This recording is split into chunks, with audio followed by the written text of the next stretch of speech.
Peace and blessings, family. This is your brother asarimhotep with the Martin Delaney Center for Egyptology.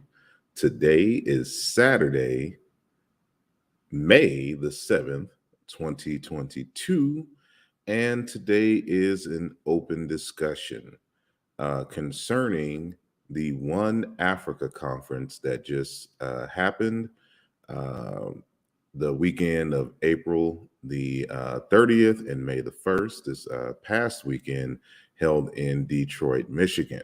So I'm going to give my recap of, the events, and it is, again, an open discussion. So if you were able to join to be present, I should say, in the at the conference, or you was able to catch it via live stream, um, consider joining the panel and give us your experience and what you learned and or what you would like to see if they were to do it again. The link is in the chat. It is pinned to the top. So all that and more when we return in just a moment.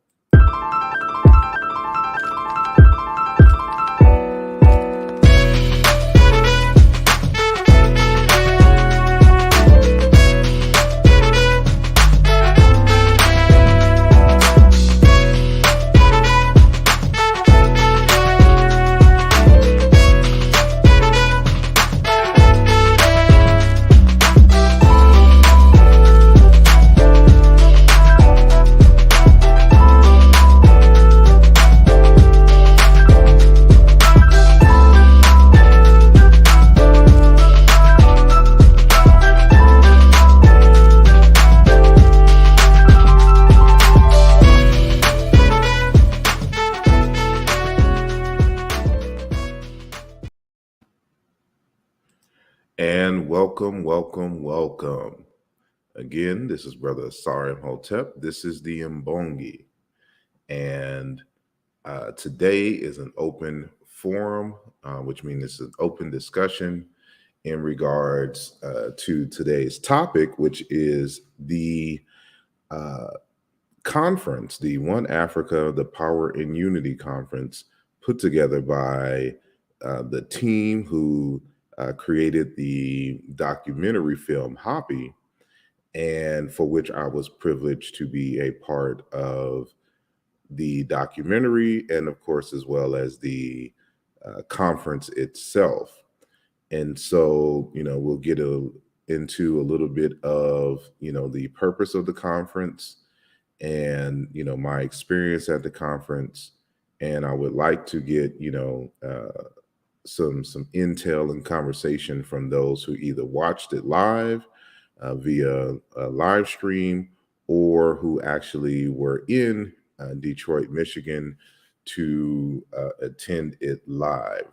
So, I want to first and foremost give a shout out to each and every one of you who have made yourselves known thus far, in the YouTube chat.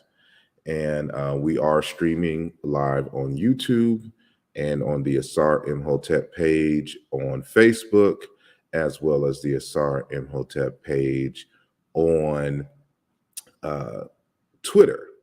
So I'm thinking about making an Mbongi Twitter page as well. So we'll see, how we will work that out. But shout out to Stephen McKenzie, who was in the building. As always, thank you for the support from Sister Tamika, who was reminding you to thumb up the video and to subscribe. Brother Inherit Kalfani is in the building. Sister LaDosha Wright is in the building. And Brother Donnie Williams is in the building. Peace and blessings to you. EJG, a.k.a. Shango, is in the building. And we have Brian Beno Smith.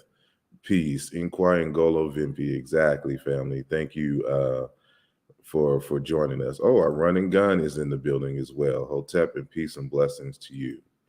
And so, as more people make themselves known, I will try to acknowledge you in the chat. And so, again, we are talking about the One Africa Power and Unity Conference that was held on Saturday, April the 30th, 2022 at the Doubletree Hotel in downtown Detroit, Michigan. And it was also held on Sunday, May the 1st. It was a 2-day event. And, scheduled to be there was Dr. Milana Karenga, Dr. Leonard Jeffries, Dr. Rosalind Jeffries, Professor Bieno Bello, Professor James Smalls, Dr. Susan Tata, Shahrazad Ali, Dr. Teofalo Binga, Brother Jabari Osazi, Riza Islam. I forgot the wife. What's the name of, if I can make this big? Alicia Watkins, of course, Kaba Kamani, Dr. Kaba Kamani. And I don't know if I'm missing anybody. And it was the host of the event was Dr. Kenneth L. Harris, who did an excellent job, in my opinion. And, the vast majority of the scholars were able to make it or be streamed in terms of their presentation. However, a few, like Dr. Abinga, had technical difficulties. I'm not sure what happened to Dr. Milana Karenga. If he did present, I know he was supposed to be streaming. I must have missed it because I know I came late on Sunday. So, but pretty much everyone else, was there or either streamed. And so I know there were some difficulties with Sister Susan Tata, who was supposed to be there live. But from my understanding, I would have to talk to Brother Taki or Sister Felicia, which I will be discussing. I will be on the Hoppy YouTube channel on tomorrow at 8 p.m., which is Sunday, May the 8th, to, further discuss the One Africa Conference. And so maybe I'll ask then to see what was the reason that Dr. Tata was unable, because it was something that had to do with some paperwork. They wouldn't let her leave Germany to come to the States. So they had to reschedule her presentation, and she presented on Sunday, however, via live stream. And so, hopefully we can find out more about that in the near future. But, overall, it was an excellent conference. It, it was put together quasi at last minute. And, for those who, have been following this channel and kind of know the history, the Hoppy film crew had put together this tour and conference that was originally supposed to be scheduled for at the end of February during Black History Month. And, it's supposed to be a tour, and it was supposed to end with a 2-day conference in Aswan, which had pretty much some of the same speakers, but there were other speakers who were scheduled to be there in Aswan. And the presence or the idea that Black African American and African scholars were coming to Egypt to discuss the unity, the cultural unity, and the need for more political and social unity in Africa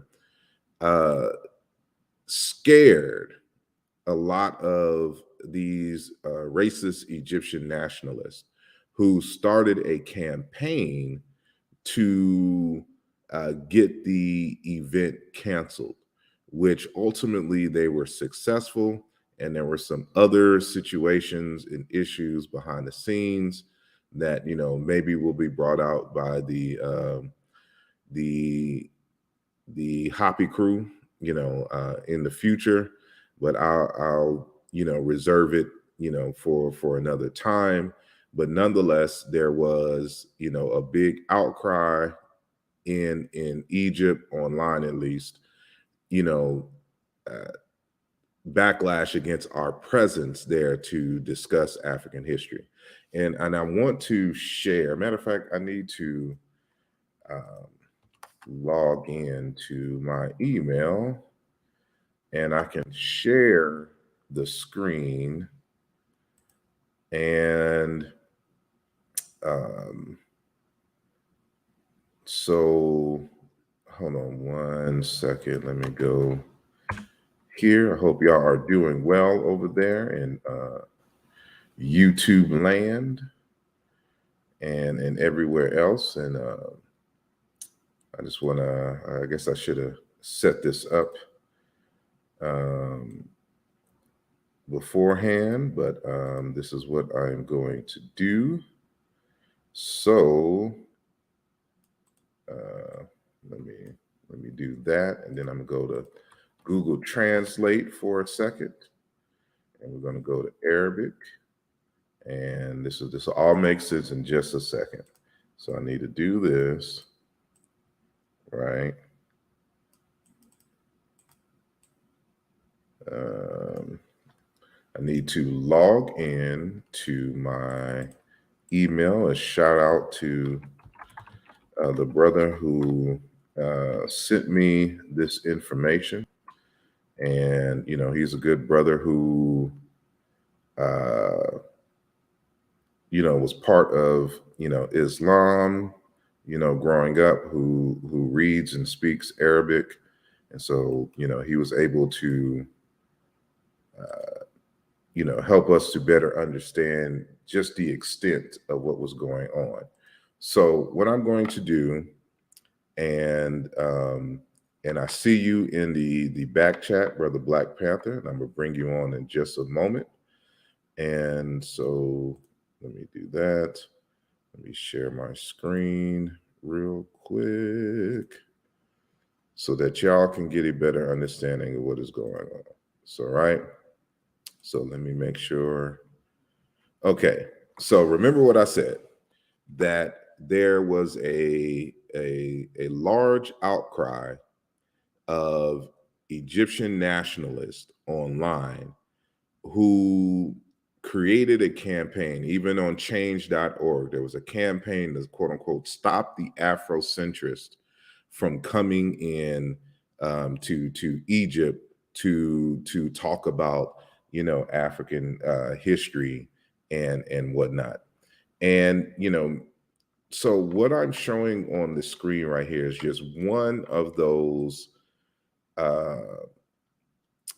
how should I say, one of those videos. There was a number of videos that were made, but I want y'all to understand that this individual, he goes by the name of Nashat El Dahi or El Dehi, right? So you can see. So when y'all hear me talking about the Arabized Russian bots, this is what I mean, because, you know, they're speaking and writing all of the stuff, their rhetoric in Arabic. So this is, you know, an Egyptian nationalist who has, you know, a TV show out there. It's also streamed here, which you can see. And they are having a discussion here. So let me just copy and paste the Arabic here.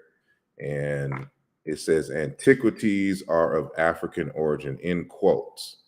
The apocalypse sets off a surprise about an organization that promotes a suspicious conference in Aswan to falsify Egyptian civilization. Not understanding that that is not at all what the conference was about. And but you can see like the language and the words that they're using, you know, just even in the title of the video. So when you know, you kind of scroll through the video, you know, you can see here's the original flyer, that, you know, the subject is the One Africa, and talking about, you know, allegedly how we're coming to steal, you know, Egyptian history. And so you can see here that, you know, because Dr. Solange Ashby was originally a part of the discussion, it was going to be part of the trip. And so, you know, what some people were doing were searching Twitter, and they pull up, for example, this message from Dr. Ashby. So what about the Nubians and their legacy? So this, I forgot what the part of the discussion. This discussion had something to do with something totally different than what they're trying to make it out with. But of course, when you have people, like this, who aren't really educated on much of anything, they like to take snippets of things and take it out of its context. So Dr. Ashby says, what about the Nubians and their legacy? What about the disposition of Nubian people displaced by the Aswan Dam? What about the usurpation of African history of Egypt by the Arabs who only arrived in 642 CE? So, they're getting upset that, and I don't even know if y'all can see that. So just in case you couldn't see it, well, I guess, I don't know. I guess I have to increase or show the screen.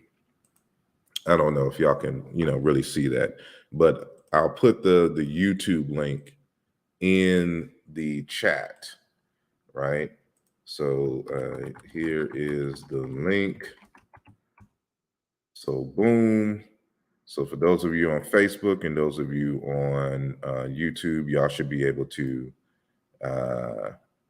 see the link, right? So y'all could kind of view it on your own time. And so this is what they're doing. So they're trying to take this from another conversation and try to make it seem as if we're coming here to rally the Nubians and we're going to start a revolution and take over Egypt and some other nonsense, based upon the conversations that I've been able to check out. And so there's I know they're discussing Anthony T. Browder in there at some point. And so, and maybe in another video. And so, of course, it's right now there's 143 comments. And this is a comment, for example, I don't know if you can see, but I want to highlight this one comment right here. Let me see. His name is, let me go back up. Oh, let me scroll past these videos. So this is, at least on mine, this is what shows up. So notice this individual here, Medhat Marco, right? Now we're gonna just copy and paste that right there. And I guess I would actually have to stop sharing that video and reshare so that y'all can see exactly what I mean here. So we're going to share the screen and we're going to go to Google Translate, right? So that was the first one that I copied and pasted. And so we're going to copy and paste his comment here. So notice that, and I had someone translate from Arabic to English, who speaks fluent Arabic, and there's some slight, but this is generally, Google Translate generally has it correctly. So what the individual said is he wished for a report to be sent to the Attorney General so that we could be assured of the effectiveness of the conference, because this organization, he's talking about the whole Hopi movement and all the scholars that are coming, represents a threat to the Egyptian identity and North Africa as a whole, right?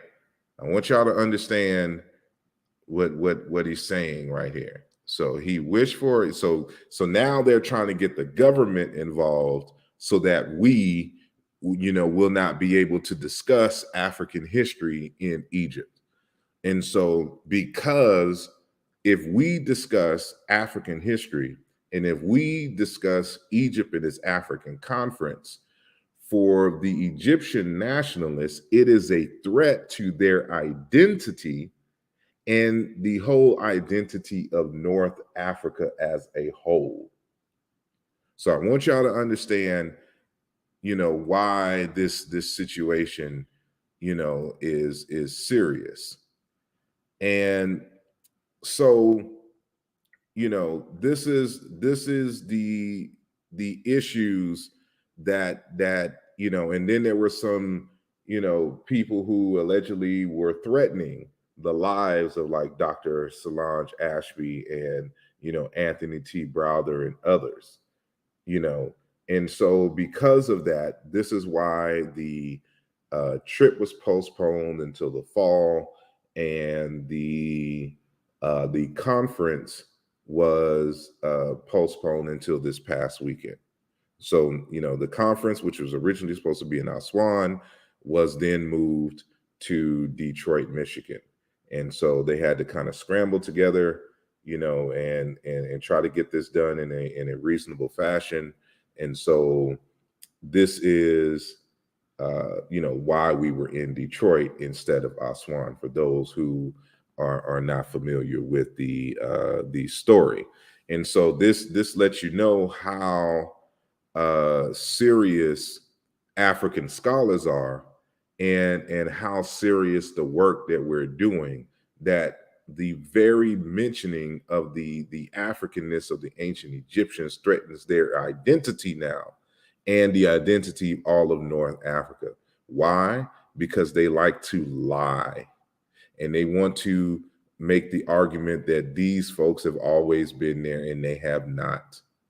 And we have the homework. See, if we were just some crazy lunatics who was just making up stuff, it would be easy to dismiss our arguments, and nobody would take them seriously. But since we actually got that homework on all levels of scholarship, this is exactly why they took this, as a threat. And so, we assembled in Detroit, and we had a good time. I got to network, and I got to meet a lot of people who follow this channel, and who learn from everybody who was present, on the on the lineup. And so got to put some faces to online names and the like. And so it was good to meet everyone there. So with that said, again, we kind of recap, on the weekend, and this is an open discussion. So if you were there this weekend, or this past weekend, I should say, in Detroit for the conference, or you actually, tuned in, that you purchased a live stream ticket, and you want to give your commentary on what had happened, the link, or at least on YouTube, is pinned to the very top. And so if you're on Facebook, you're probably going to have to scroll all the way to the top if there was any other comments made there. And if you are on Twitter, then you're probably just going to have to find us on YouTube, and just find and click the link there. So with that said, I am going to bring our good brother Black Panther on the screen.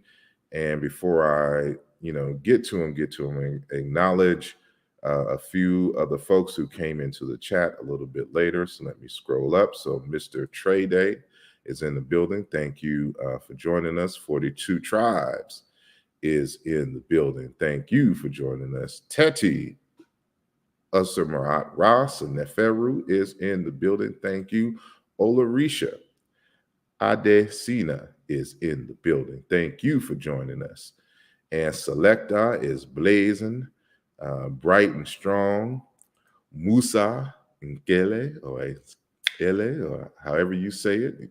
Hopefully you can join the panel all the way from South Africa and teach me how to pronounce it correctly, so I don't be murdering African names all willy-nilly. African World is in the building. Thank you for joining us. Firelight and Tis, always good to have you. And I think LA, Oklahoma. So he claiming everything from LA to Oklahoma. Thank you for joining. Gideon, please. Oh, excuse me, please. Gideon Appleseed is in the building. I can't even read. the Russian bots then affected my ability to read correctly. Travel Light is in the building. Everything is everything. I am you, the God, peace and blessings. And Omawali, Africa, all the way in Philly, is in the building. And I'm back in Philly, so I'm gonna have to catch up with you, and let me know if y'all still doing the exercise yawns in North Philly on Sundays once it starts getting a little warmer. It's still cold and rainy out here in Philly, so just so y'all can see me in my skull cap and the sweatshirt, because it's still ugly weather out here. Black Diamond is in the building, and Rock City, New York is in the building. Thank you all for joining us, and like to welcome our good brother Black Panther, of course, who I've met before, but we met up in Detroit. He was in the building, and so first and foremost, for those who may not be familiar with you, besides of course the name Black Panther, aka Ogun Jinmi, if I'm saying that correctly, if I could see that correctly, Yinmi, you pronounce it with a Y? No, it's a J. It's Jinmi. Jinmi. Yeah. Jinmi. Because of the high tone at the end. Wow. But brother Black Panther, tell us who you with and what you do. Who you with? Get crunk. Who you with? I'm brother Black Panther of the Mossy Warrior Clan, co-founder of the Mossy Warrior Clan, Kimoyo specialist for the Mossy Warrior Clan. Check us out on YouTube at Mossy Warrior Clan. Afrocentric scholar, Pan-African, producer of the Killmonger's Corner Pan-African Journal. We have 2 volumes out. Check that out on Amazon, or you can contact me directly. And always a good colleague and brother to asarimhotep. It was great being in Detroit, although just like Philly, Detroit is cold, ill, and rainy as well. So, that's different from where I'm at in North Carolina these days. But was happy to see his presentation, powerful presentation. As I reflect on the conference, I think one of the most powerful things that came out of it was something that you said, where you took the Marvel Avengers theme for when Thanos was talking about, that scene where he came back in Endgame, when he was talking about, I thought that if I shred the universe down, half of the life, that the other half would just thrive. But as long as there are people that remember what was, they cannot accept what will be. And, he went into that whole diatribe and connecting that to what's going on now with Kemet. We, Black people, African people, those of us that remember what was, the dynastic periods, the kingship, the building, the math, the science, the spirituality, all the things that came out of Kemet, the ones that remember are not going to go quietly into the night, while other cultures try to erase and deflect and rewrite what we know, is the opposite of that. So when you brought that up, that was a powerful thing, and I think that resonated with everybody in the room, because I was looking around the room when you said it, and that resonated with everybody. Everybody was in a line with that message, that as long as there are those that remember what once was, we won't just go quietly while you do your shaming broadcast and your Russian Arabized Russian bot trolls. And I get them on TikTok as well, because of my TikTok page is dedicated to Egypt. So and that's at Black Panther Mossy. Same way it's spelled here, just add Mossy, Mossi. You can follow me on TikTok. But I get them too, all the time. The racist comments, the superiority complexes, the ignorance of simple Egyptian history, Hmm. because they have no idea about ancient Egypt. None, none whatsoever. Most people you engage in that are upset about the conference or are upset about Afrocentricity or whatever, they have no idea about basic Egyptian, which is a telltale sign Hmm. that this may not be connected to you as much as they may think. So I thought it was a great conference. Got to Me too. I got to meet a lot of people that support my channel, people that support what the Mossy do. So that was great to link up with some brothers. Brother Ifanigi came through, met Michael Imhotep from his platform. Brother Jabari was there. So many people, and then met some new people, that are engaging in the community. Hmm. Sister Alicia, as always, good to see James Small, Leonard Jeffries. First time me meeting his wife, Mama Jeffries. So that was Hmm. a good conference, good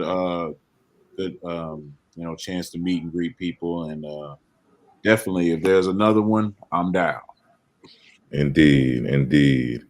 Yeah, it's always I tell people that these kinds of conferences, it's it's always good to attend because sometimes, of course, we're coming together for a particular type of agenda and to share information, but they're good for multiple different reasons, and one of them being the ability to network with other like-minded individuals, and to start and strengthen certain relations. So there's a lot of people who were familiar with each other, online, but who never met in person, or were just introduced, because everyone has their tribe. So somebody may have come to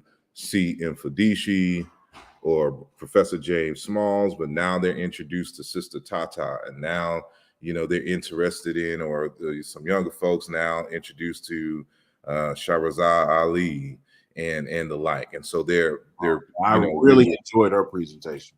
indeed. Really uh, enjoyed her presentation. You know, like you said, that different tribes, different yeah, levels of understanding. I thought it was something for everybody in there, there, exactly. because she just hit home on a basic level, just basic things of relationships between African man and woman that we need Hmm. to have those conversations. And she's always so great at that. And I've always appreciated that about her. So it was great that, she couldn't join us in person, but she was live on the Zoom kicking it, and that was just so great for her to be there. And the networking piece is priceless, like you Hmm. said, because you never know who's going to show up. We had a brother show up that is getting his book produced through our publishing company, Same Tree, Different Branch. I Hmm. never met the brother, but he knew me. So, Brother Abdul. So, that was a great thing to meet people that support you. It's always a great thing to meet people that support you. And then, the African History Museum that we went to afterwards, so many great pieces in there from the exhibit of King Tut. And, Hmm. we got to look at some things, explain some things to people that, they might not have known looking at these artifacts on their own. And there was a Tuskegee airman exhibit that was fire. Hmm. So, I think it was definitely a positive conference, and definitely, like I said, if there's another one, I'm Indeed. down to come to the D. I won't stay in Dearborn again, but I'm Yeah. down to come. So this, for those who don't know, this was my first time in Detroit. Technically, I've been a number of times Yes, technically you went to to. Canada. Well, I'm gonna get to that, but technically, I've been to Detroit a number of times, and that's because every time I would come to the uh, the DOP conferences in Philly, if I was in San Antonio, for example, there's not a direct flight. So either the flight would land in Atlanta and I would go to Philly, or the flight would go to Detroit and then go to Philly. So, I don't know why it went way up there and then just to go back down, but that was the flight plan. So I've technically been in the airport. I've touched the ground of Detroit, but I've never been outside of the airport. So I count this as my official, introduction to Detroit. And I got to hook up with a couple of people who were there, who lived there, and got to hang out. And because I actually drove from Philly to Detroit. And sometimes when I just up and about, I be trying to be on my David Goggins. So I'll wake up at like 5 a.m. and go run or go to the gym. And I got in at like around 3 a.m. So I'm like, since I'm up, let me go try and find like because I have a membership to Planet Fitness, and so hoping that there's an open 24-hour a 24-hour Planet Fitness. So I put in my request in the GPS, and I'm already downtown. So the one that is downtown is closed, but the nearest one was about 6 miles. So that's not far of a drive, especially for someone coming from all the way from Philly. 6 miles is nothing. So, I just, without really kind of paying attention to it, I press, directions and start. And then next thing I know, welcome to Canada. And so I found myself all the way in Canada. And they was like, Negro, what are you doing here? I'm like, I'm trying to find a Planet Fitness. And it's like, you drove all the way to Canada to go to Planet Fitness. I'm like, look, I just put in the GPS and it took me this way. And so they were actually going to let me in. I had to do a whole vehicle search, and I'm vaxxed, so that's what they were concerned with. But I have a Cricket phone, and it does not have currently international coverage. So as soon as I crossed the border into Canada, my phone just shut down. And this is important because, again, as I stated, they were going to let me go, but they require an app, let you download an app to enter your vax information, and so they can kind of track and things in it. So I just happened to have my passport on me and the like. So there was, it was all good. So nothing. I didn't have no paraphernalia, no terrorist outside of the African centered books I had in there, but no terrorist weapons, no obvious ones. But because I couldn't download the app, they just like, well, we gotta send you back. So I got sent back to the United States, because I didn't have a big enough phone plan that would work in Canada. So just make sure you have international plans, just in case you accidentally just drive into another country all willy-nilly and the like. So that's my introduction to Detroit, Canada story. And so it was all good, from that point on. But yeah, so who I think one of my favorite speakers, I would have to put Shahrazad Ali in there.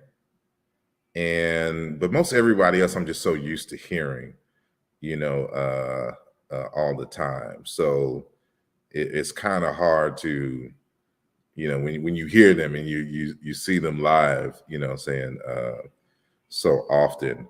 But I was really looking forward to hearing Dr. Obinga, but he, for some reason, they couldn't get it right in terms of his his setup. And I didn't get to hear Milana Karenga, but I hear Milana Karenga, all the time, every year at the Diop conference. And so I didn't get to hear Brother Riza Islam, because I came in late. And keep in mind, like I was up 24 hours. I didn't really get any sleep the night before. So because we had the gala right after the first day, and when I went and laid it down, my body just refused to wake up. So I missed his presentation in the morning on that Sunday. But so for right now, and yeah, so for right now it's going to be Shahrazad Ali. So who was one of your favorite speakers? Other than you, Baya Naya Bello. I really enjoyed her lecture. Sister Bello brought the fire from Haiti. And with music, she had a whole Ogu musical selection. So that hit me. That definitely was something I enjoyed. And then Sister Ali definitely, and then you would be my top three. Absolutely. Yeah, Sister Bello was definitely very enjoyable. No, he wasn't there. He must have heard I was coming. No. Sarah Sudin said he wasn't there. If he was in disguise, but I don't think he was there. I didn't see nobody that looked like him. So no, I don't think he was there. But yeah, those top three for me, man, it was but everybody contributed something, everybody. The sister from overseas, what's her name? Sister Tata? Yeah, Dr. Susan Tata. She's thorough. I like her. Yeah. I really wanted everyone else I've pretty much met before. But she's one who I haven't met. I haven't met Riza Islam, but I have no desire. But out of everyone else. But yeah, so I was really looking forward to meeting her. So I'll have to hit her up on WhatsApp and be like, what was maybe she'll be at the Joke Conference.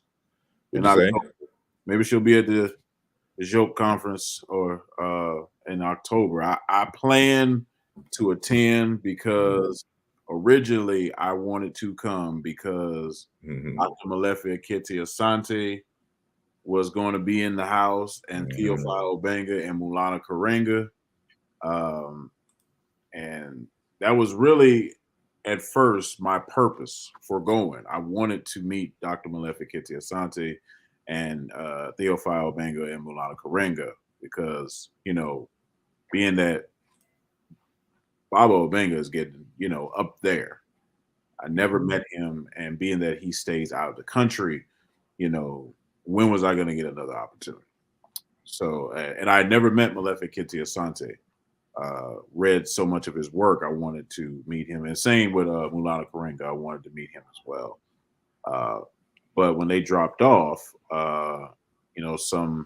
some others joined, and they were going to be, panelists. So I said, well, everything's already paid for. Let me go up there and, network and see, the presentations. So I guess I'm gonna have to go to the Joke Conference in October to meet Dr. Asante because I had a journal for him.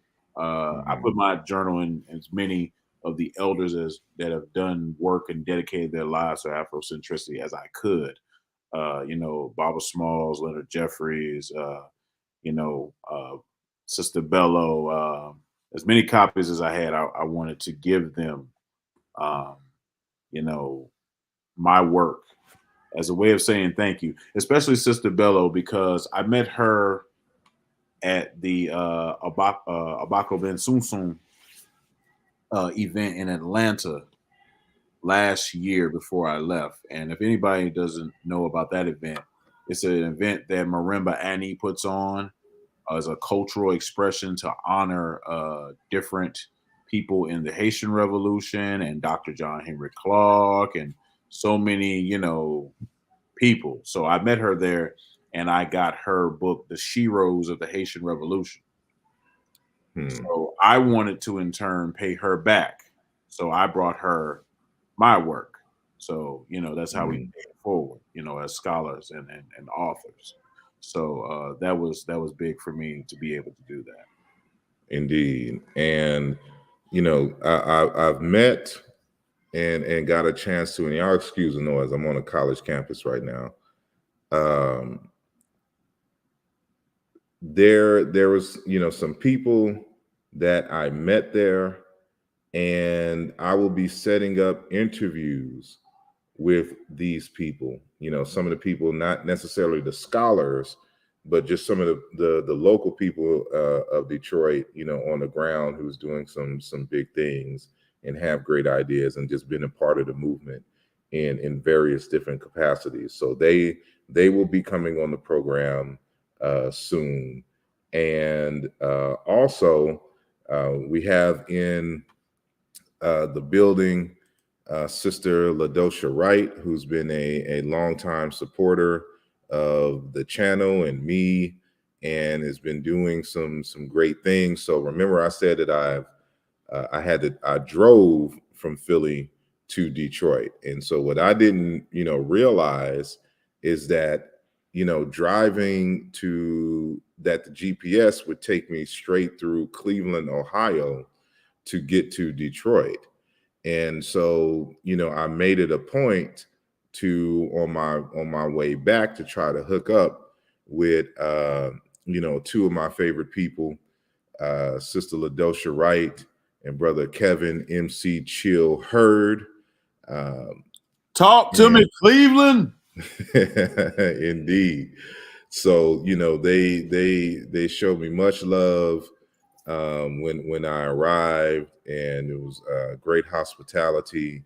And I got to meet someone else. I was on his radio show, I think twice, but I've never met him. And I got to meet him there as well. So he's going to come. And when we was meeting up with them, I met a playwright.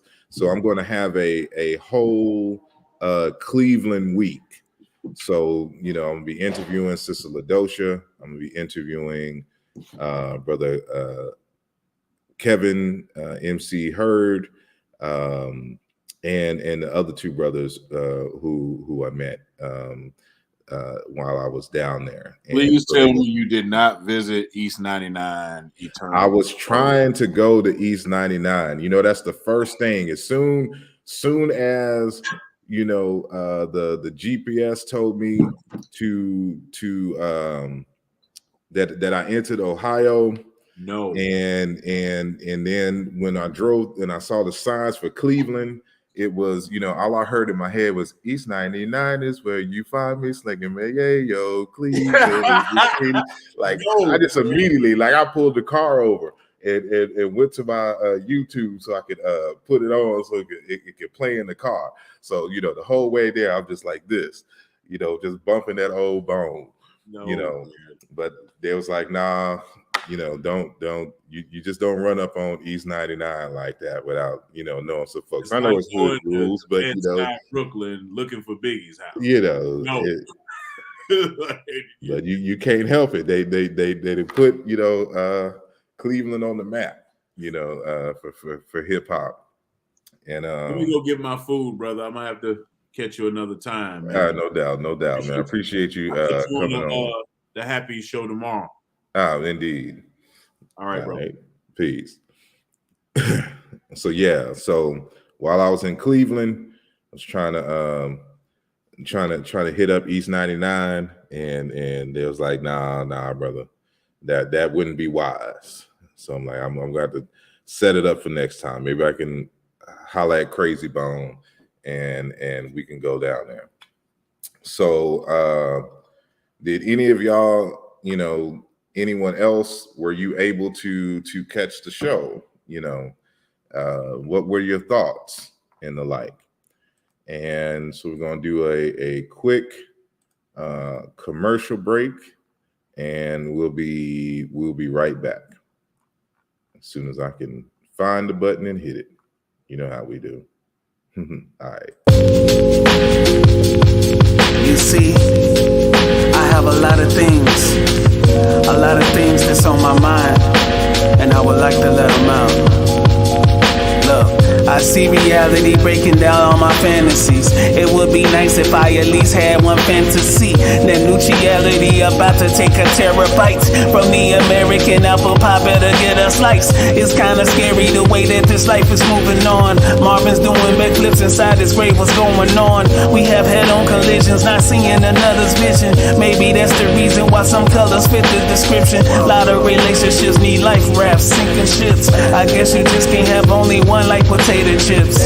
I would love for you to listen with an open heart, but would you really even hear me if it's torn apart? I don't do the things that I used to. I'll be fine even if I lose you. Okay.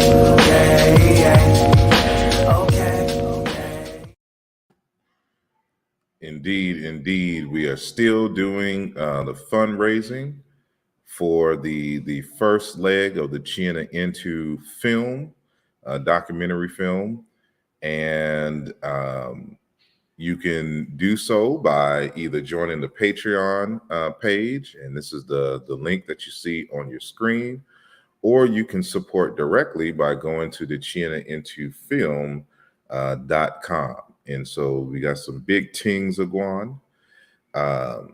And it will be, I'll let you know the latest updates and when we'll start shooting. And you can also, of course, where did she go? Support by, purchasing one of the t-shirts.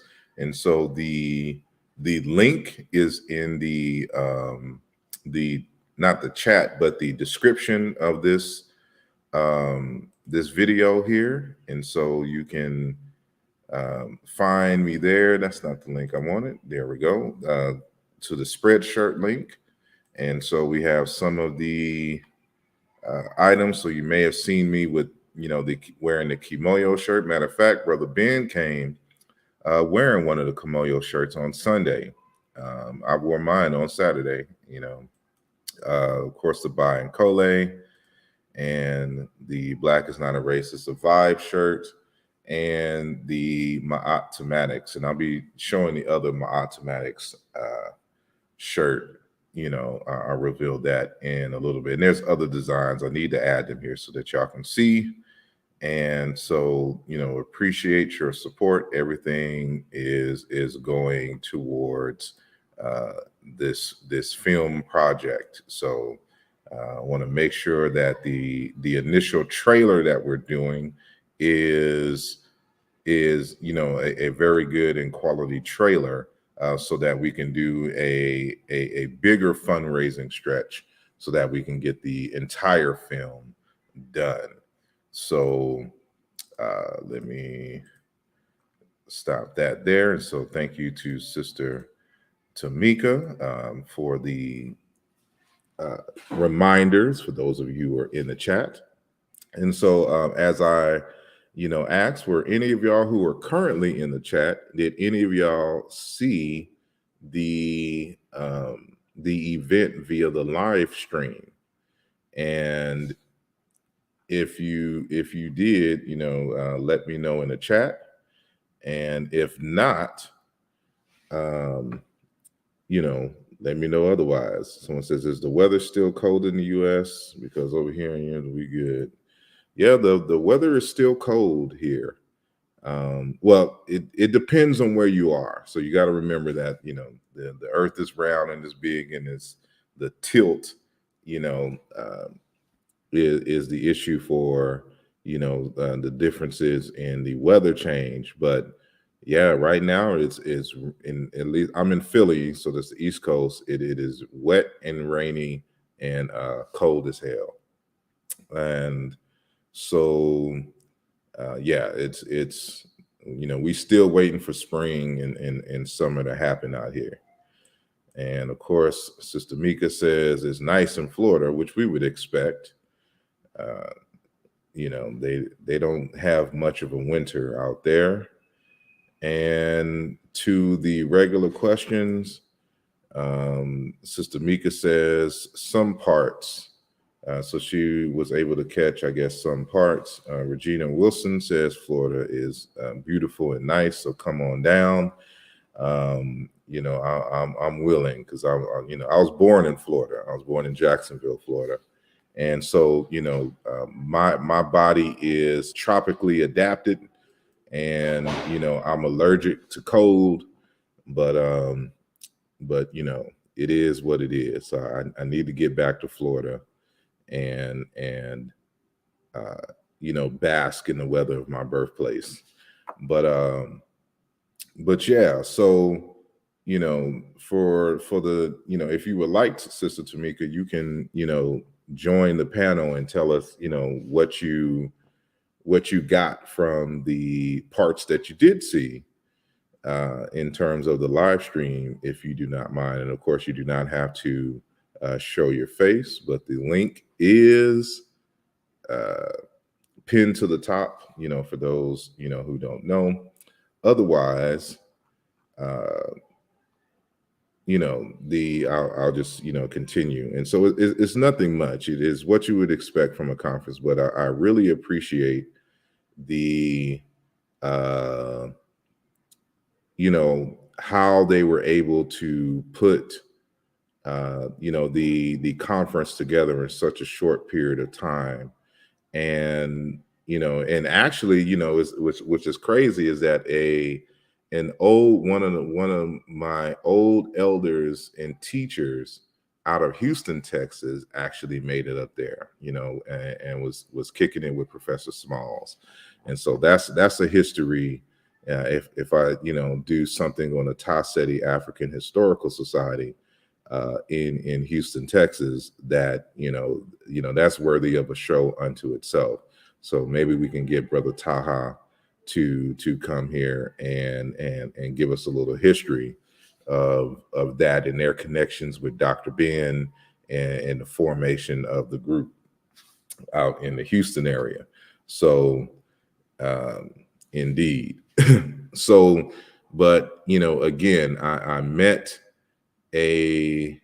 yes, I'm talking about the One Africa. So if you were able to attend, or you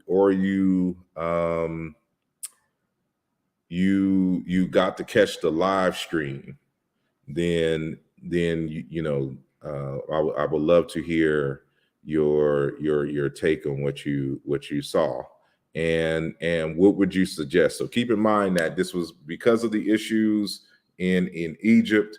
This conference was put together kind of at last minute, and so but what would you have liked to see in a conference, or is there a type of conference that you would like to see, not necessarily connected with Hoppy or anything? What and this is for anybody. So again, this is an open forum discussion. What kind of conference do you want to see, and what components should it include that you think will be something worthy that you would attend if somebody paid? And so Sister Wilson says yes, but I'm a newbie to this. That doesn't matter. You're just giving your at least your first impressions and thoughts about the conference and the information that was shared. So if you want to come on, the link is pinned to the top.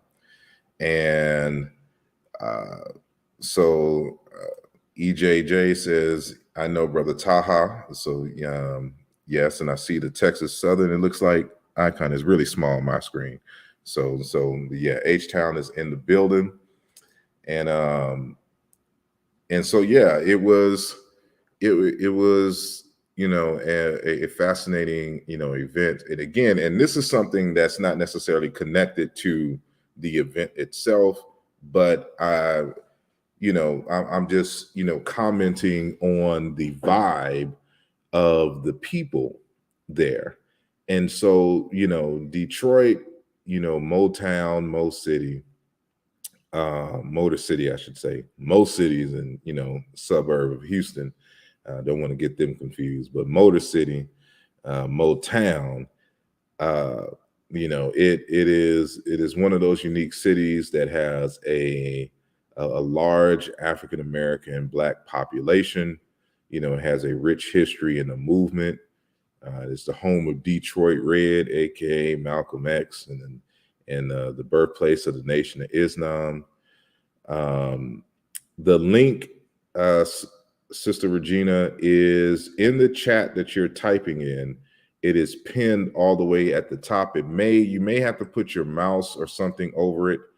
It's going to be blue. So just click that little blue tab at the top where you see asarimhotep, greetings family. Just click on that and the link should reveal itself. So let me see. Before I get back, EJK says, what part of H-Town you grew up on? I grew up on the west side of H-Town. So on the side with Richmond, off Richmond, Briar Forest area, where Paul Revere Middle School is, in that area in the early 80s and in the 80s and the early 90s. And I moved and went to high school in San Antonio. But when I came back, I used to live off of Fondren and pretty much lived in a tray. So in the Third Ward area, what is now called Midtown, and of course downtown. So those are my stomping grounds, and so yeah, that's where I live. So yeah, so back to the people. Like I just love the energy of the people there, and we know that Detroit, kind of has a kind of a hood reputation, and that's pretty much everywhere. But Detroit reminds me of New Orleans. So New Orleans is also one of my stopping grounds. That's primarily where my family is from. New Orleans, Opelousas, and when how I describe the people in New Orleans, I'm going to extend that to Detroit, because everybody was pretty much down to earth and just open to be themselves, and everyone pretty much it just felt like everyone there were cousins, like we were all each other's cousins in family. And so I just love the energy of the people in Detroit. And so it was some very deep and rich conversations, a lot of history, that I was given, about, certain places in certain areas. And so I definitely have to come back and just spend a little bit more time outside of a conference setting. And that's the only thing that I hate about going to other cities for conferences, is that I'm there primarily for the conference, so I don't really have time to really just kind of explore the city, because I'm only there for a few days. And so, but I'm definitely gonna have to come back for outside of a conference setting and just really vibe with some of the people out there. And so I had a real good time meeting and chilling with the people there. They were so nice, and so yeah, I can't wait to come back. And so let me see. Sister Ladosha says, in regards to the One Africa conference, that she thinks that it was like a Council of Elders conference with the ceremonial act of passing the baton, as we learn from them on various aspects of culture, family, food, religion, and the likes. I appreciate that indeed, and that's exactly how it felt. And so I appreciate your commentary with that. And we have Sister Regina Wilson, all the way from Florida, joining us live. Thank you. Welcome to the Mbongi.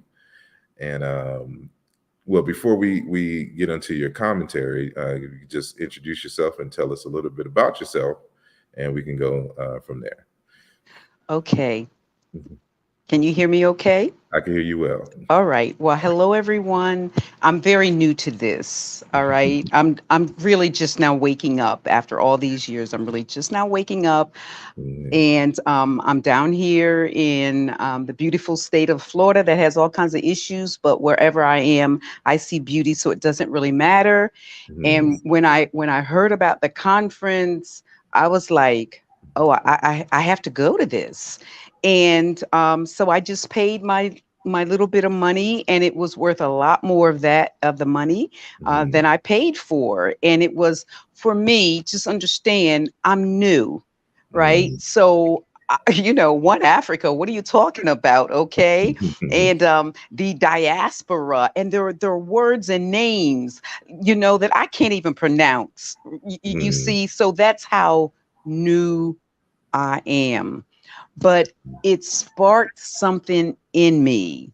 All right. It something woke up. Something woke up, right? And it's like, oh, people are talking about this. People are talking about all the African people from all around the world uniting. Oh, are we ready? And I was like, okay, all right, I'm gonna do my part. If each one will just do their part, it all adds up. And it really looks like now is the time, because there were people on the conference from around the world.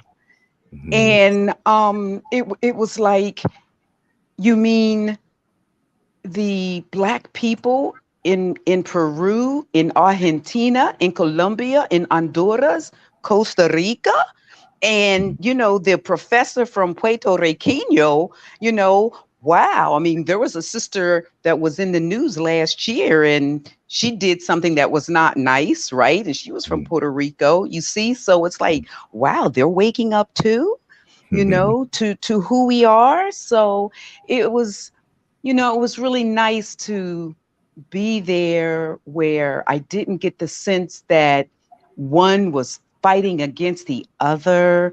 We've been so brainwashed. Let me say, I've been so brainwashed about, this person being against that person. And it's not necessarily so. It's just a lot of times the hype from the media that is confusing us. And so that's how it was. That was how it was for me. Dr.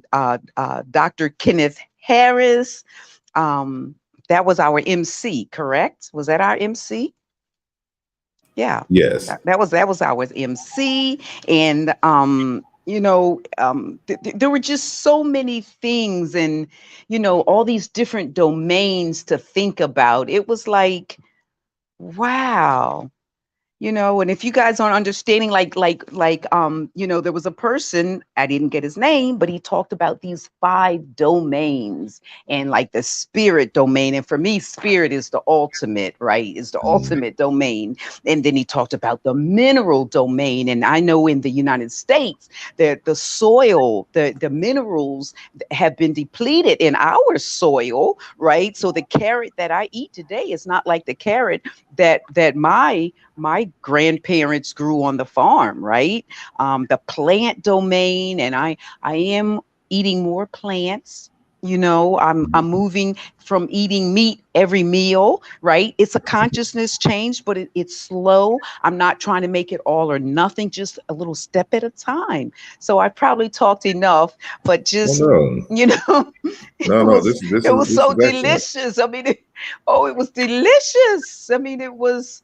And you were talking about brother Mfudishi Jehuti Mess. That's his name. You see people, you see how he just rolled off his tongue. All I can say is Hotep. That's it. That's all. Indeed. Peace. That's it. Yes, I wrote it down. Mfundishi.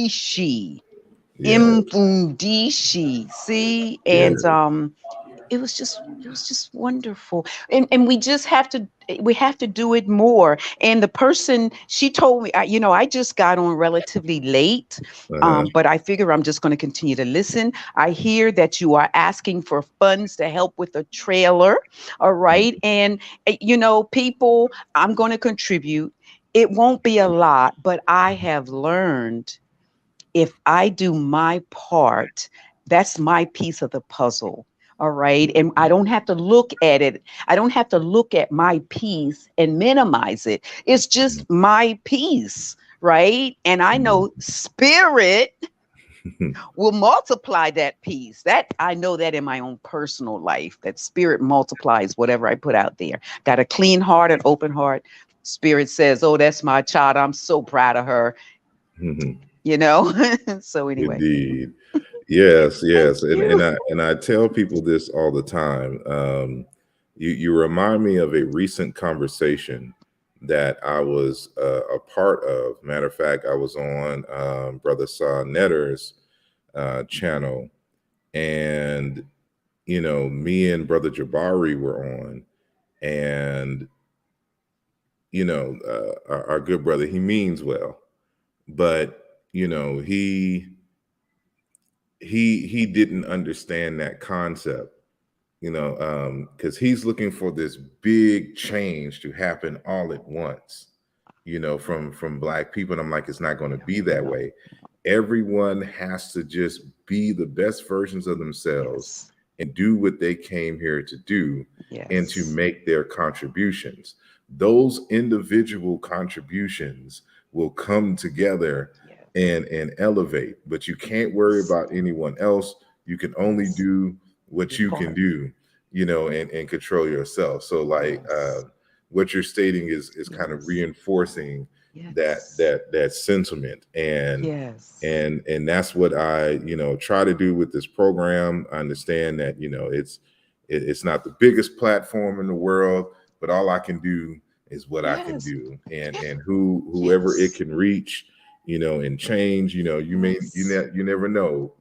you know a person who has listened to this channel and was inspired by one of the guests who I brought here, may change their life in a way that may inspire their child to become the next, Yes. Yes. big major player in Yes. African American history and the like, and just world history. And we just pay it forward. So many of Yes. those scholars and people who were part of the lineup have been instrumental in my development. Yes. And so it was just an honor to be considered to be on the lineup with a lot of these elders, and for them, and to give me the okay, and to say, you're doing well and we're behind you, Yes. and the like. And Yes. matter of fact, it was a sister. I don't know who she was. It was an elder lady who, after Your after dynamite my presentation. You're the math man. You're the computer person. Indeed. Yes. Oh my goodness. She came up to me. I don't know where we were. I know we were on the second floor, but she just gave me the most warmest hug, and I almost shed a tear. I don't know why or what was in me. It was just Yes. something about her Yes. hug, and telling me that I did well and that she appreciated, Yes. what I Yes. brought to the conversation, and the like. And this woman didn't know me from Sam or whatnot, but That's not it's true. just She knew you, your essence. It's not she didn't indeed, know you from Sam. She knew your essence. indeed, Yeah. Yeah. Yeah. We think yeah, that in our westernized way. But yeah, that's the westernized way. And now that I'm learning, there's another set of values. It's not just the Western. mhm, Now I'm learning there's the African values. There are African values. There's African philosophy. You see what I'm saying? mhm, We've been indeed, so duped here. Yeah. Indeed. Yeah. And I just appreciate it, all the love. And so you never know. There's people who I met that I didn't even, I don't even really check my YouTube algorithms. And I know, as a business person that you really supposed to kind of check on that and kind of adjust things. But I never check it. So I don't know like what my demographics are, who really.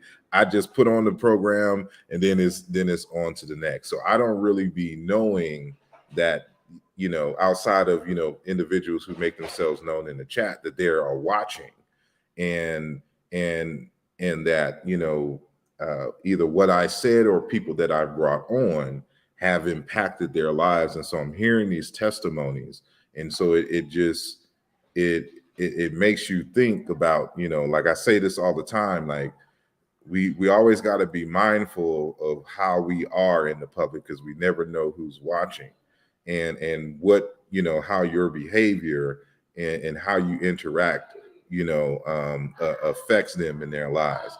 And so I just try to be me, as decent as I can be, and share this information, and so the people give me good feedback. And so that's why I love to share and have conversations and make this space open as much as possible, to the community. And I like to get more feedback because of um, the I would like, because matter of fact, we were discussing, me and another gentleman from Detroit, about putting on a particular conference, and what we would include, and what was missing, given the context of this one, and the like. And so that's why I wanted to get feedback, not only from uh uh you know you all who are listening about the past conference, but just in your mind, like, is there a kind of conference that you would, that you imagine in your head that you would like to attend, something that you would like to see?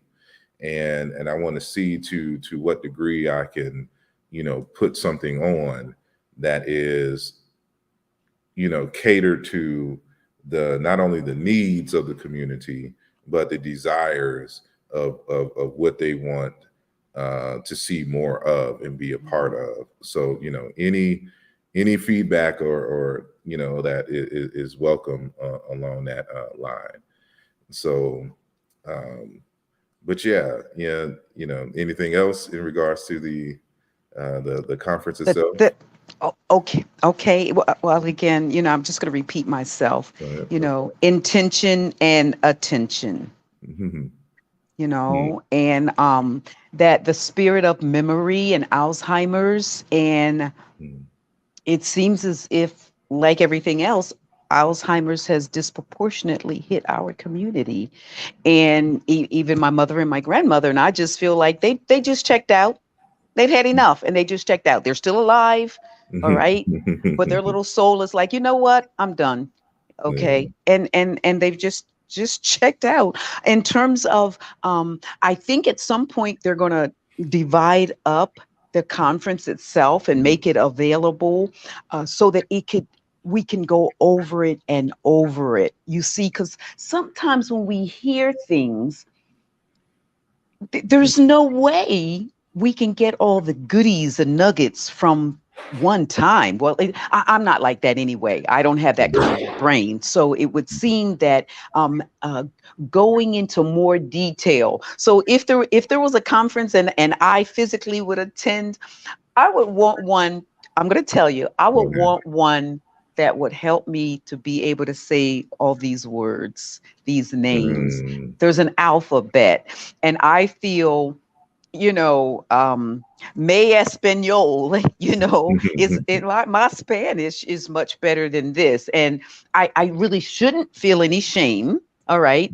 And Mhm. I do. So if there was a workshop that had 20 minutes, 40 minutes where we get some sense of the alphabet, I would Mhm. find that exciting. I know I'm not going to say this right, but I'm going to say it anyway, and you'll correct me. The Kemetic yoga.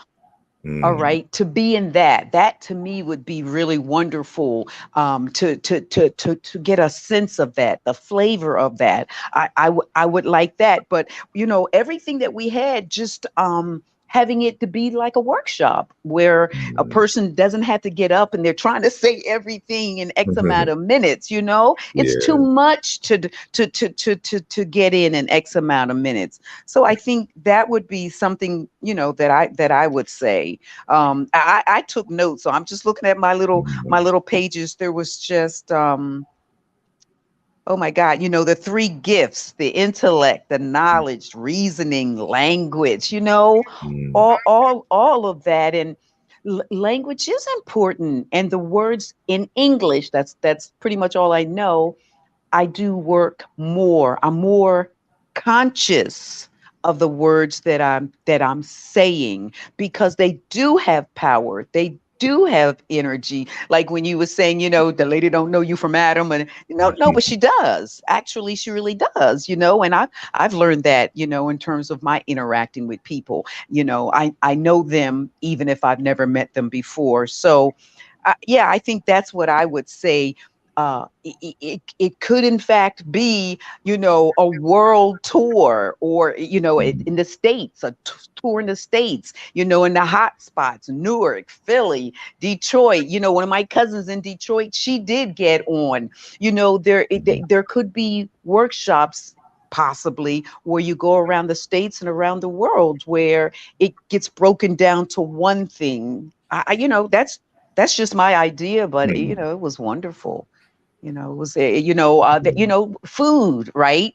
Food. Like, I'm here in South Florida, and Baba Pearson, Baba, you don't know, but Baba Pearson is always creating different foods for us to be able to eat. He's doing what he can to educate us about the foods that we eat and how it's to nourish our bodies, and that kind of thing. You see, so that's what comes up for me. I'm sure if you mm, go to various cities, there are melanated people who are doing something along this line. If it's food, if it's smoothies, if it's juicing, if it's the Kemetic yoga, or even the Kemetic belly dance. I took a workshop a while ago about Kemetic belly dance. Who knew? You see what I'm saying? So it's the idea is to reach perhaps those of us that are unlearned, all right, mhm, in small bits and pieces, for us to wake up.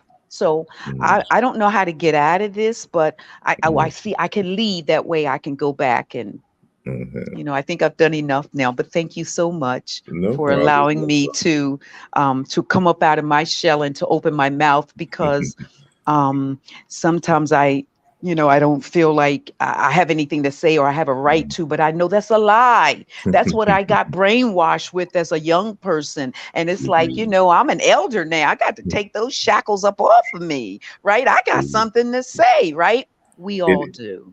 and even still, like, well, firstly, I just want to let the people know that one of the individuals who I will be interviewing, who I met in Detroit, is an elder in his 70s. I believe he may be in his early 80s. It's a brother who does yoga and teaches yoga, and he talks about the benefits. I don't know if it's comedic yoga with like your Mhm, Hotep, mhm, but mhm, he does yoga, and he's a tiny little man, but mhm. he's up and at 'em, and you Oh, can see yes. his energy, and we were talking Yes. about the health and stuff. So he's going to come on soon, and Yes. I'll definitely keep the family updated Yes. when he comes. And then Yes.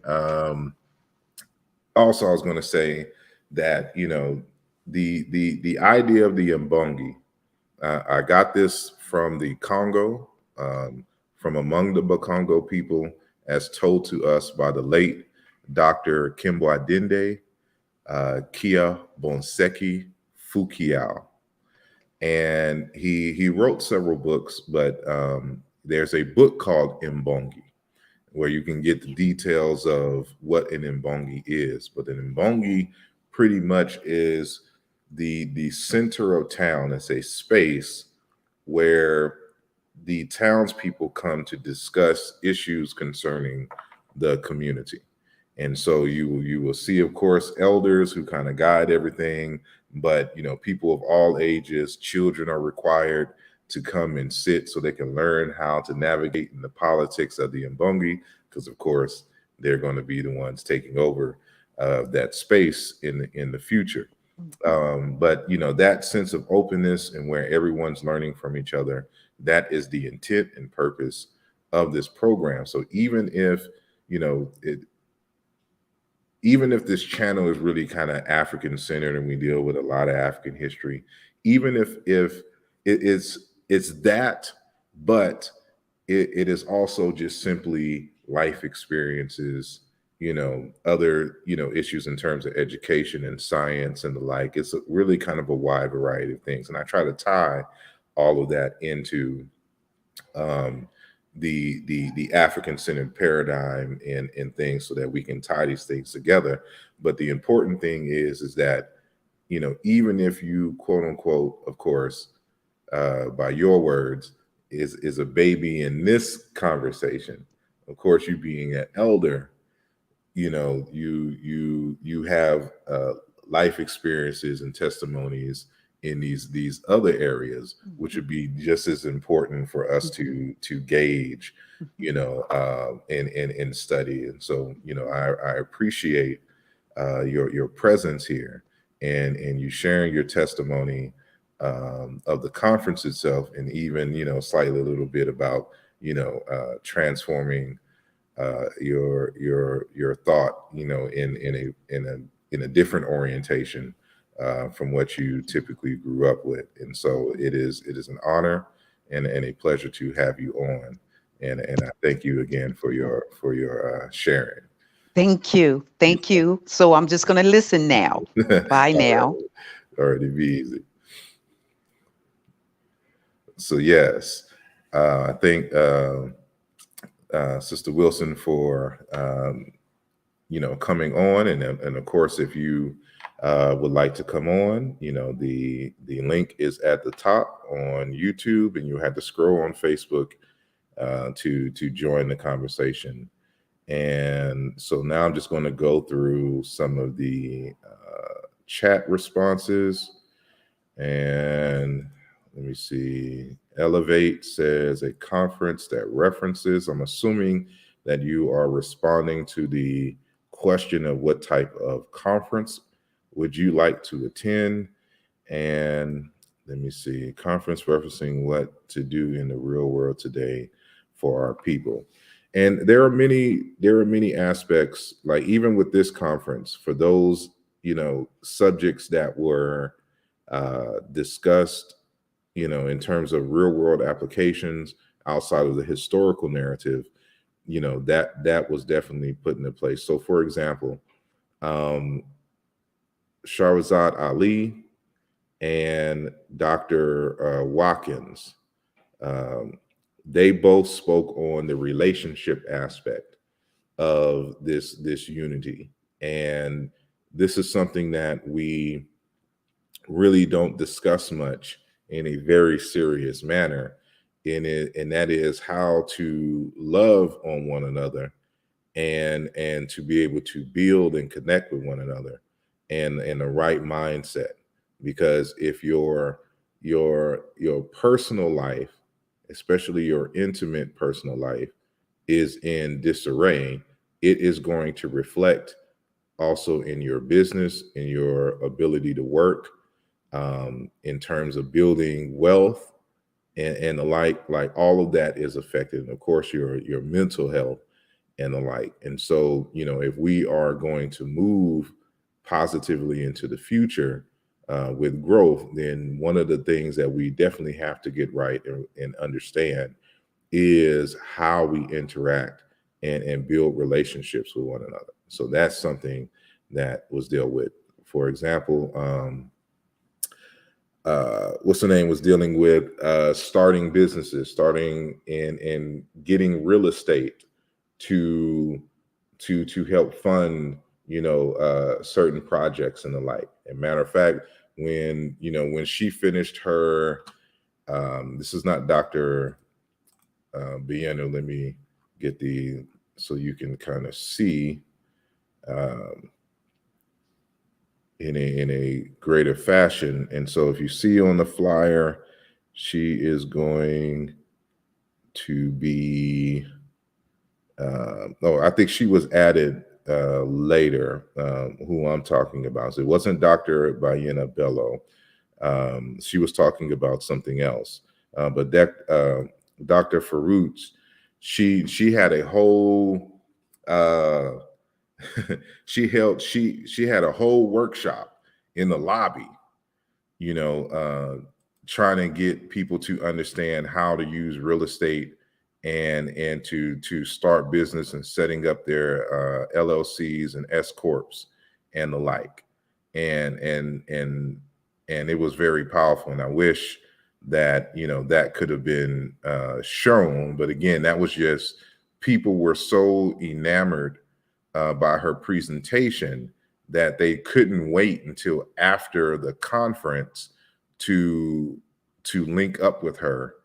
And so that was very important there. And then, you know, mine was more historical.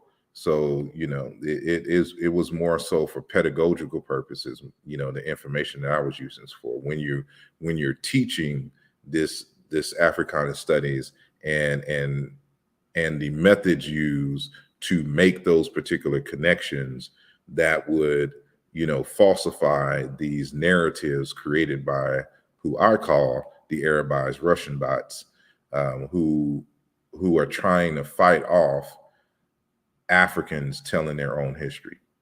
And it was just a lot, but I definitely can see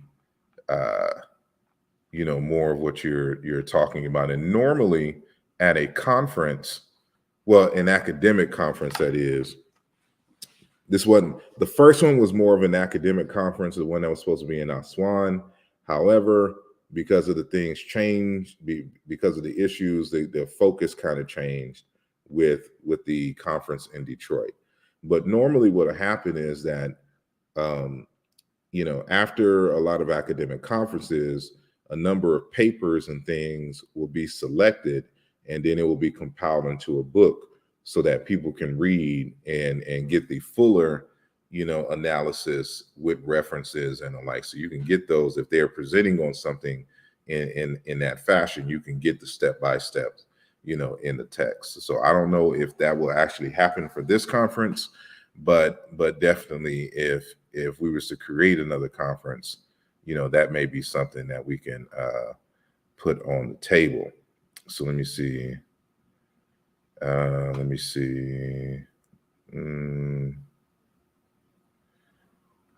scroll down. Sister Emmy Cat, peace and blessings to Sister Emmy Cat in the building. She says, basically a more focused session with a little of attendee participation and some type of physical exercise. So I don't know where the physical exercise came from. So like, for example, there was the person who I was speaking to, I forgot the gentleman's name, but, you know, he was asking me, like, how are we able to include more youth in the conference? In these conferences, it's not this conference, but just in conferences in general. How do we get more young people to be able to come and be involved?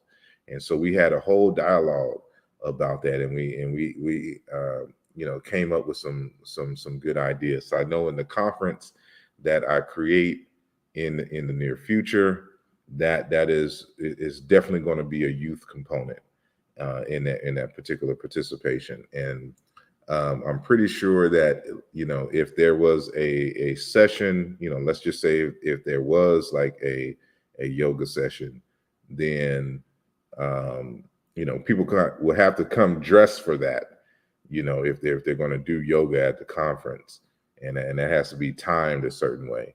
So, but yes, definitely some interaction where people can kind of get a glimpse of that, live, I would definitely like to see that. And Sister Mika says she didn't know there was such a thing as comedic yoga. Yep, it is, and that's kind of controversial now for some folks. Now, I argue that there was no yoga in ancient Egypt, but that there have been a number of us who have looked at ancient Egypt and kind of combined some things some values and principles and even some positions that you see on the walls of ancient Egypt, of course, with the Indian style yoga, and they have made a system and they call it comedic yoga. So yeah. Let me see.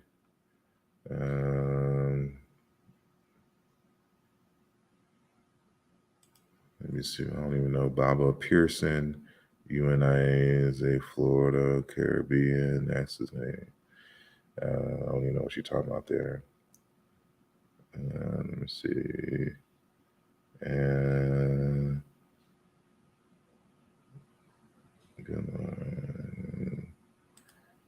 says Mike Tyson, good Lord,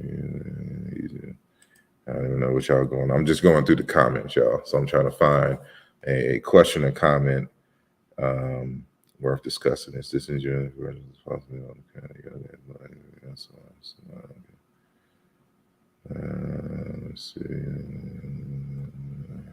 Okay, they having a whole debate on comedic yoga in the chat. So I'm just going to skip over all that.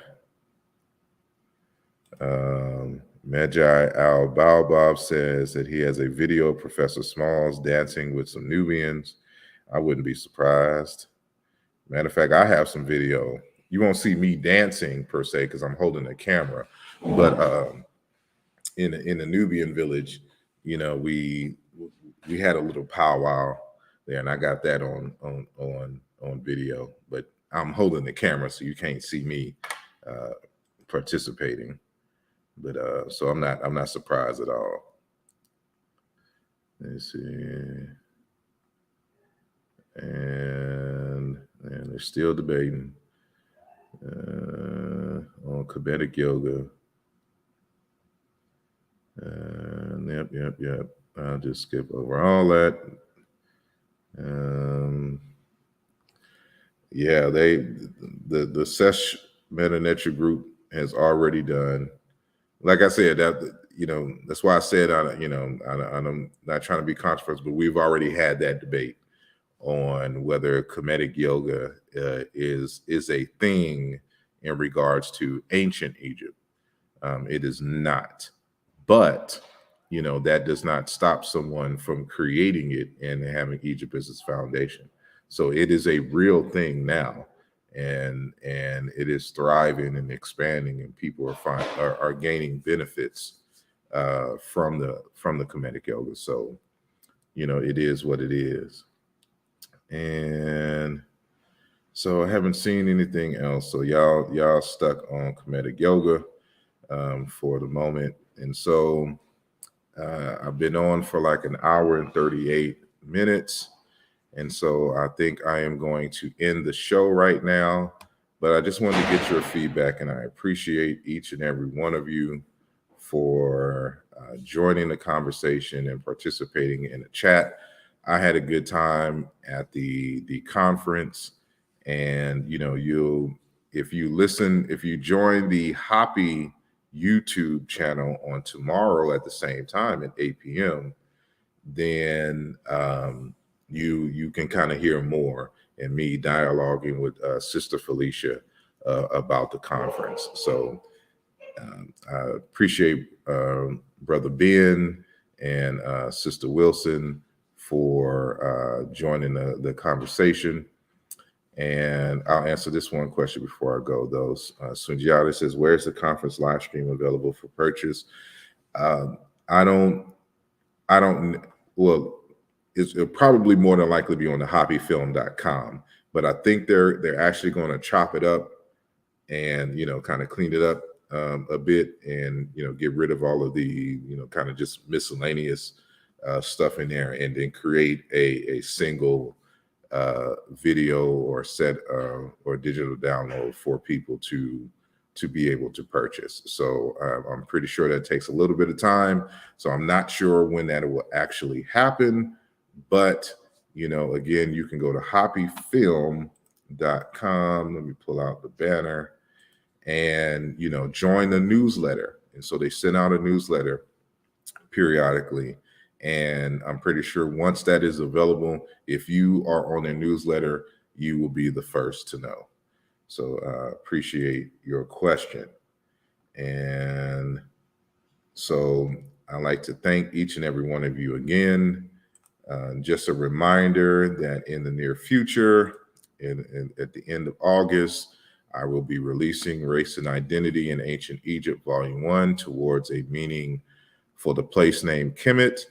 And speaking of that topic, Brother Sanjeti and Brother Wujawu and I, sometime this coming week, will be having a discussion because, of course, the etymology and Kemet has been brought up again. It comes up every 5 months or so, in our community in terms of this debate, Kemet. So we'll be coming together and just talk about and to reframe the conversation to what it really is, and not all of the sideshow or not sideshow, but the veering off conversations in regards to the Kemet discussion. And so I believe that Brother Garfield wants to have a conversation on tomorrow, Sunday. And so I'm not sure what time, but we may have some discourse on that on tomorrow on Garfield's channel. And Brother Garfield reads. So if you in our normal social media spaces, I'm pretty sure that you will get the link and all of that then. And so I see one other link. Let me see. Sister Carol asks, what about the genetics of the ancient Kemetic people? Why does not anybody do this?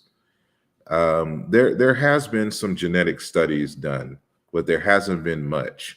And the reason why it hasn't been much done is because to try to extract DNA from ancient samples is a very difficult thing to do.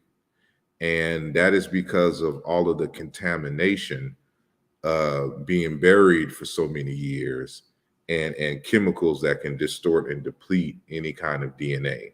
So whether they got to extract it from a tooth or deep in some bone marrow or the like, sometimes it's just not available. So there have been DNA studies that have been done, but they're very, very few in number. So it's less than 10 in regards to ancient Egypt itself.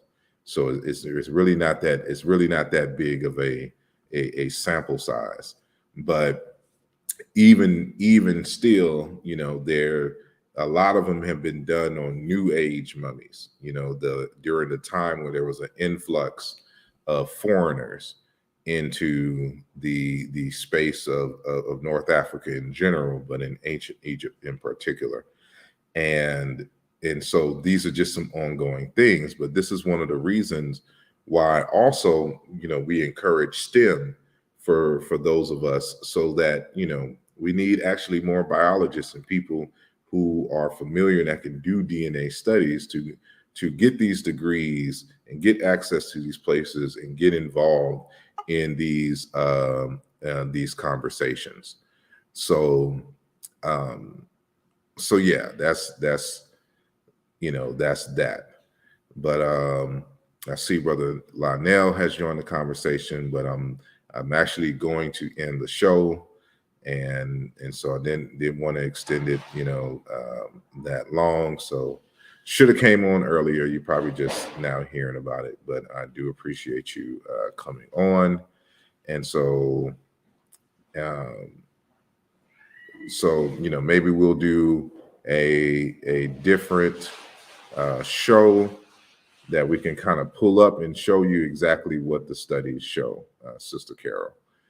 That would be a whole that's a whole show, and so that's something that we would have to prepare for, and which I don't mind at all having it, because it needs to be had. And so so I thank you for your question. He says, sorry, why do you think more of us aren't in those fields? I believe so because of the math. I think because there's a lot of math involved. A lot of us avoid those fields in STEM that require math. And this is something that just has to change. And so maybe I can start off every program with a little bit of math work, and to get us familiar with how to do math problems, and not to be afraid of formulas, and to really kind of understand what it is, and to get our people more familiar with mathematics, symbols, logical equivalents, and of course logic and philosophy, because they're both built off of the same principles. So mathematics has to deal with logic, and it's a language, it's a formal language. So you got to kind of understand the relationship between language and logic, and the difference between formal languages and informal languages, and the like. So you kind of inspired an idea in my head, and I think I'm gonna try to incorporate that. And thanks to Sister Carol for your donation. It is greatly appreciated. And I'll be definitely organizing this show on the DNA stuff, because that really needs to happen in a very organized and digestible way. So thank you very much. And with that said, I am going to end the program, and y'all be blessed this weekend, and I will see you next time. Peace.